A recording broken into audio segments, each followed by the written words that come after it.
Hi guys, मैं नीरज मिश्रा बहुत ही प्यारा एक झूमर गीत सुनाने जा रही हूँ। आप सबको पूरा सुनिएगा और आशा करती हूँ आप सबको अच्छा लगेगा तो प्लीज़ वीडियो को लाइक कीजिएगा, शेयर कीजिएगा और चैनल को सब्सक्राइब कीजिएगा और कमेंट करके बताइएगा ये गीत कैसा लगा।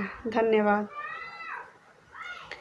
बियाहाली बाड़ू की कुंवारी, हाय हाय हो माया। बियाहाली बाड़ू की कुंवारी, हाय हाय हो माया। शिवाजी के पूजत रहलू, नारद जी के मोहत रहलू। शिवाजी के पूजत रहलू, नारद जी के मोहत रहलू। लागल डमरुआ के चोरी, हाय हाय हो माया। लागल डमरुआ के चोरी, हाय हाय हो माया।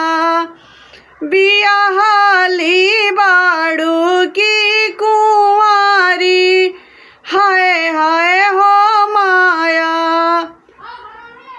गैया चारावत रहलू, कृष्ण जी के मोहत रहलू। गैया चारावत रहलू, कृष्ण जी के मोहत रहलू।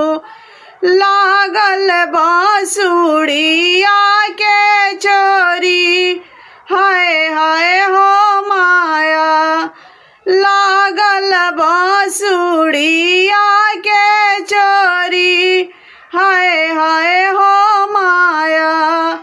बियाहाली बाड़ू की कुंवारी, हाय हाय हो माया। राम जी के पूजत रहलू, लक्ष्मण जी के मोहत रहलू। राम जी के पूजत रहलू, लक्ष्मण जी के मोहत रहलू। लागल धनुषवा के चोरी, हाय हाय हो माया। लागल धनुषवा के चोरी, हाय हाय हो माया। बियाहाली बाड़ू की कुंवारी, हाय हाय हो माया।